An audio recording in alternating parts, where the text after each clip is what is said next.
नमस्कार दोस्तों, स्वागत है आपका ऑनलाइन वेंचर्स में। आज हम इस वीडियो में आपको एक बहुत ही यूनिक डिफेंस जर्नी पे लेके चलेंगे। डिफेंस के मामले में आज जमीन ही नहीं बल्कि आसमान भी छूटा नहीं है। आसमान में भी जो कंट्रीज डिफेंस के मामले में अगर ध्यान नहीं देती हैं तो आने वाले समय में उन्हें बहुत बड़े प्रॉब्लम से होके गुजरना पड़ सकता है, क्योंकि चाइना जैसी जो कंट्रीज हैं वो डिफेंस के मामले में बहुत सारे रिसर्च को कर रही हैं और अलग अलग तरह के ऐसे डिफेंस इक्विपमेंट्स बना रही हैं जिनका अगर कभी उपयोग होता है तो ग्राउंड बेस पे आपके रखे हुए जो डिफेंस से जुड़ी चीजें होंगी वो रखी की रखी रह जाएंगी, आप उनका इस्तेमाल भी नहीं कर पाएंगे। तो इस तरह की टेक्नोलॉजीज को कंट्रोल करने के लिए इंडिया ने अभी से काम करना शुरू कर दिया है। मिशन शक्ति के बारे में आप सब जानते होंगे, जब भारत ने पहला अपना कोई एंटी सैटेलाइट वेपन या आप एंटी स्पेस वेपन भी आप इसे कह सकते हैं जिसे टेस्ट किया था, जिसके थ्रू भारत ने स्पेस में टहल रहे एक सैटेलाइट को मार गिराया था यहीं से। और ये भारत के लिए बहुत बड़ी अचीवमेंट थी, क्योंकि भारत ऐसा करने वाला उस समय चौथा देश बना था और उसके बाद से अभी तक किसी और कंट्री ने यह काम किया भी नहीं है। तो भारत ने अपने इस मिशन शक्ति के बाद ही अपने स्पेस प्रोग्राम को और मजबूत बनाने की कोशिश की और उसके तहत भारत ने सन 2018 में स्थापना की डीएसए की, यानी कि डिफेंस स्पेस एजेंसी की। ये डिफेंस स्पेस एजेंसी क्या है, इसका क्या काम है और ये चाइना को काउंटर करने के लिए कैसे काम आएगा, आज हम इसी पे बात करने वाले हैं। तो ये जो डिफेंस स्पेस एजेंसी है इसे भारत ने इसलिए स्पेशली बनाया हुआ था कि ये सिर्फ और सिर्फ स्पेस में डिफेंस के फील्ड में काम करेगी।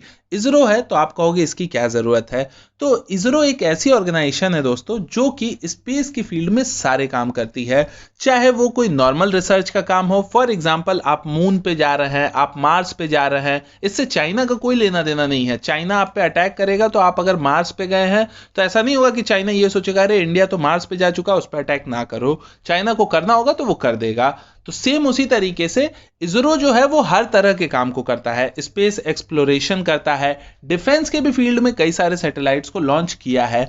लेकिन डिफेंस इतनी क्रूशियल चीज है कि उस पर डेडिकेटेड एक ऑर्गेनाइजेशन चाहिए थी जो कि इसरो से मदद तो ले लेकिन वो इंडिपेंडेंट रूप से सिर्फ डिफेंस के लिए काम करे। और इस तरह स्थापना हुई थी डीएसए की, यानी कि डिफेंस स्पेस एजेंसी की। ये स्पेस एजेंसी का काम डेडिकेटेड रूप से स्पेस प्रोग्राम को डिफेंस के फील्ड में डील करना था, जिसके थ्रू ये किसी भी तरह के दुश्मन को डिटेक्ट कर सके, आइडेंटिफाई कर सके, ट्रैक कर सके। स्पेस से किसी भी तरह के अटैक को होने से पहले ही भारत को यह पता चल सके कि ऐसा कोई अटैक स्पेस के थ्रू हो सकता है, तो इसलिए इसकी स्थापना की गई। अब आप कहेंगे कि स्पेस से किस तरह का अटैक कोई कंट्री कर सकती है, तो स्पेस से बहुत तरह के अटैक हो सकते हैं। फॉर एग्जांपल मैं यहाँ पे आपको 2-3 टेक्नोलॉजी बताता हूँ। हो सकता है आपको लगे कि ये तो स्टार वॉर्स की कोई मूवी की स्टोरी चल रही है, लेकिन ये रियलिटी हो सकती है भविष्य में। आपने ईएमपी का नाम अगर नहीं सुना तो आज सुन लीजिए।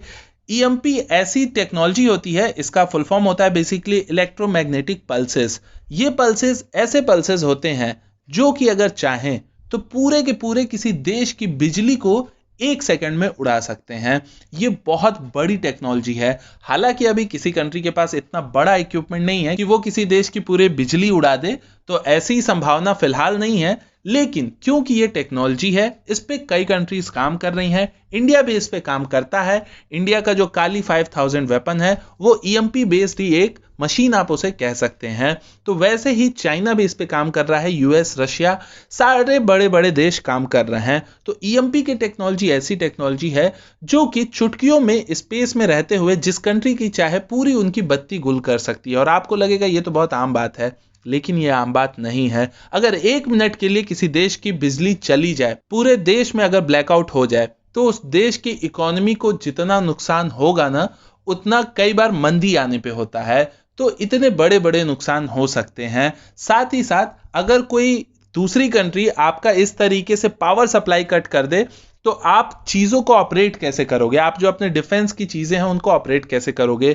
आप कहोगे बैकअप, तो आपके जनरेटर्स बैकअप वो भी कब तक आपका साथ देंगे, ये भी कह पाना मुश्किल है। तो इसलिए इस तरीके की टेक्नोलॉजी को काउंटर करने के लिए आपको तैयार रहना पड़ेगा और यही काम भारत की ये डिफेंस स्पेस एजेंसी करेगी। साथ ही साथ आपने लेजर वेपन के बारे में सुना होगा, ये भी कोई मूवी की ही तरह लगता है, लेकिन लेजर वेपन की टेक्नोलॉजी जो है वो आज के समय में सच हो चुकी है। इंडिया के भी पास लेजर वेपन है। हाँ, मैं मानता हूं कि ऐसे लेजर वेपन अभी किसी भी देश ने इवन नहीं बनाए हैं, भारत ही नहीं क्या अमेरिका वगैरह ने भी नहीं बनाए हैं, जो कि कोई बहुत बड़े अटैक को कर सके। फॉर एग्जांपल अभी कोई ऐसा लेजर वेपन नहीं है जिसके थ्रू आप किसी फाइटर जेट को मार सको, तो स्पेस से ये चीज कर पाना अभी मुश्किल है। लेकिन चाइना इस पे काम कर रहा है और चाइना की ऐसी प्लानिंग है कि वो अपने सैटेलाइट्स के थ्रू या फिर अपने सैटेलाइट में कोई अलग से लेजर वेपन लगा के उसके थ्रू दुश्मन के सैटेलाइट्स को भी मार सके, साथ ही साथ ग्राउंड बेस पे भी अटैक कर सके।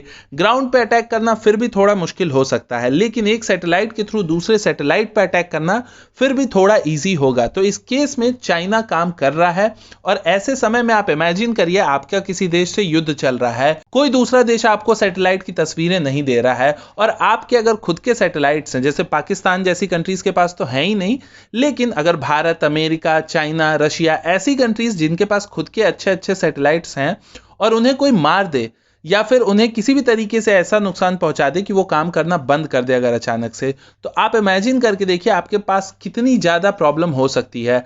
आप अपनी एनिमी की लोकेशन नहीं ले सकते हो, आप अपने मिसाइल्स को नहीं गाइड कर सकते हो क्योंकि सैटेलाइट गाइडेड मिसाइल्स होती हैं, बहुत सारी ऐसी प्रॉब्लम्स आ सकती हैं। तो इसलिए ये लेजर वेपन की टेक्नोलॉजी, इस ईएमपी वेपन की टेक्नोलॉजी, इन सब पे चाइना काम कर रहा है।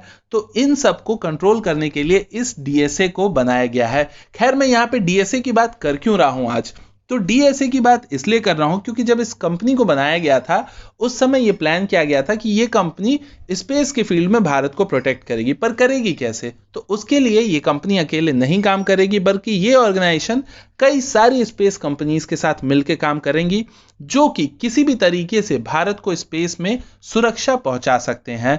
तो इस कंपनी ने जनवरी 2021 में एक आरएफआई इशू किया है ऑफिशियली।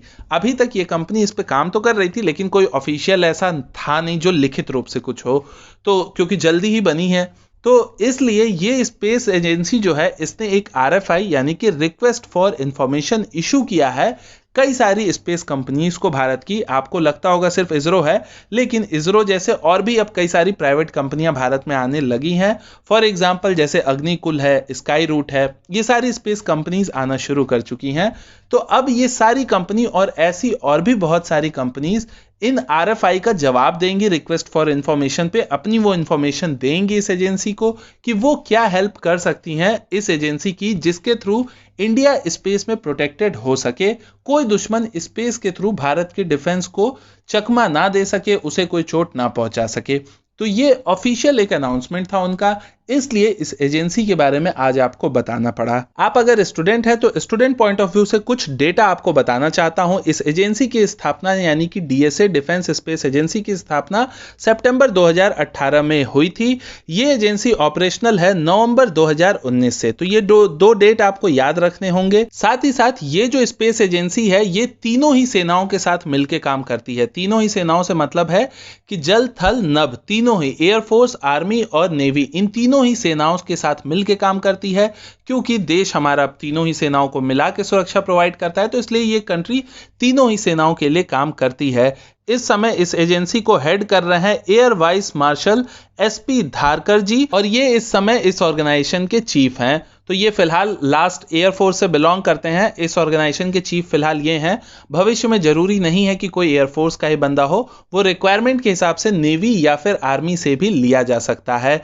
इस ऑर्गेनाइजेशन के अंतर्गत ही एक और ऑर्गेनाइजेशन आती है जिसके बारे में आपको जानना चाहिए, जिसका नाम है डीएसआरए यानी कि डिफेंस स्पेस रिसर्च एजेंसी। ये एजेंसी कई सारी एजेंसियों के साथ काम करेगी, लेकिन इस एजेंसी के अंदर, डीएसए के अंदर, एक डीएसआरए है यानी कि डिफेंस स्पेस रिसर्च एजेंसी है, जो कि अपनी पर्सनल रिसर्च को भी स्पेस में करेगी।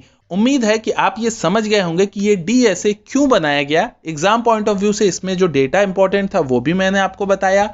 स्पेस में किस तरह के फ्यूचर चैलेंजेस हो सकते हैं वो भी आपको समझ में आ गया होगा। इस ऑर्गेनाइजेशन से जुड़ी अगर कोई और खबर आएगी तो मैं आपको जरूर बताऊंगा। उम्मीद करता हूं कि आज आपको इसरो के अलावा भी एक डिफरेंट इंडियन स्पेस एजेंसी के बारे में पता चला होगा।